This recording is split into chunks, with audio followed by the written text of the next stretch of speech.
guys, it's Macadoenzie.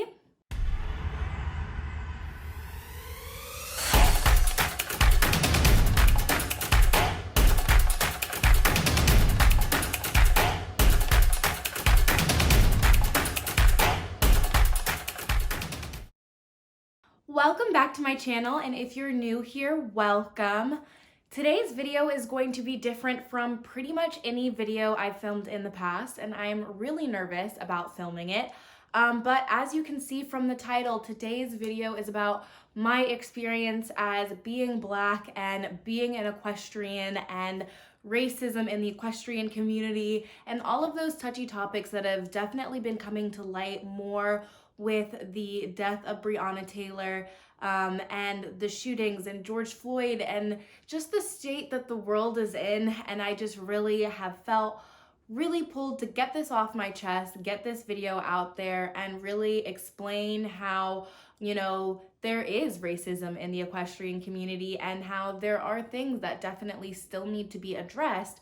And just my experience as growing up as a Black equestrian, and maybe even some reasons why I still choose to love it as much as I do and love the community as much as I do and love some of my barn friends and barn people as much as I do. It is kind of interesting to think about because there definitely have been some things I've experienced, and this video is probably going to be one of the most unedited videos I've ever put up on YouTube because it's just going to be me rambling essentially about my experience about being a Black equestrian. So if you would like to continue watching, please bear with me. And yeah, let's just jump on into the meat and potatoes of this video. So I guess the first biggest thing for me about being a Black equestrian was dealing with so many microaggressions, especially related to my hair.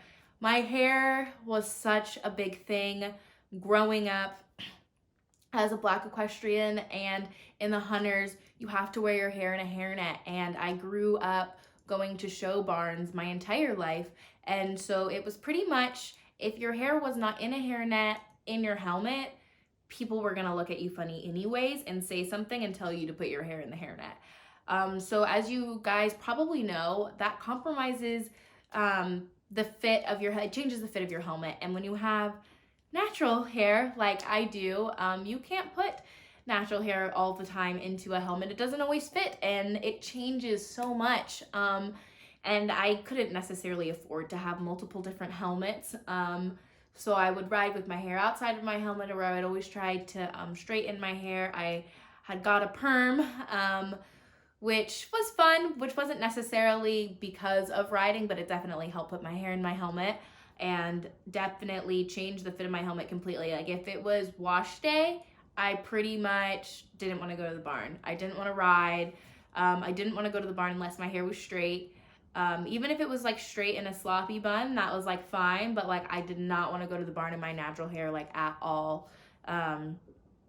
Even one time my mom had done these two really cute French braids for me, and they were pinned up with two little kind of like butterfly barrette clip things, and I didn't, and it was at a horse show I think, to get my hair in a helmet, and I didn't want to go. I didn't want to wear my hair like that. I was upset that I couldn't get my hair straightened before I went, and it was because I would get teased, like I would get made fun of, or people would always ask to touch my hair, or they'd be like, that's so cool, but like in that voice, and it would bother me a lot. And then not only that, I feel like I never grew up having that true barn friend group. I always felt like I was a little bit of an outcast at the barn, and I don't know how directly related to race this is, but I was the only Black rider like at the barn, and there are definitely some things about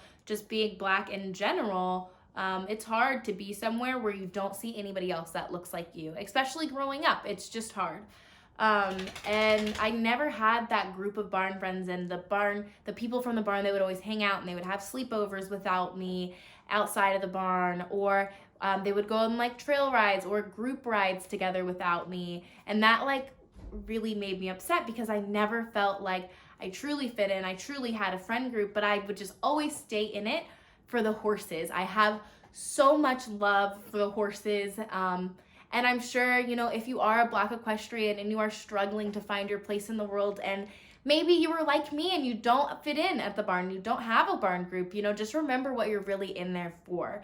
And for me, it was the horses and the love of it and the competition. And when I beat the, you know, the judge that had biases and I actually won a class, that's what kind of kept me pushing, especially in the hunter jumper community, when people can be incredibly judgmental, not only about race, but body type, what you wear. It's incredibly, incredibly difficult to be different and be in the discipline that I'm in and still win. I definitely think there's so many biases and there's so many pictures that you're supposed to look like, but people don't look the same. Nobody's the same, but we all still love horses. So why the hell can't we all be treated on the same, even playing level field?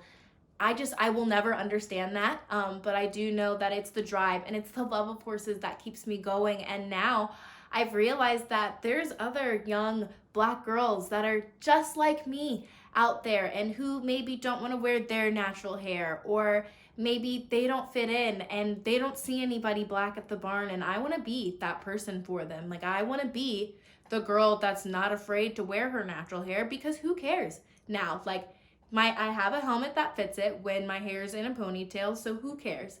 And that's what I've just kind of have had to come to learn.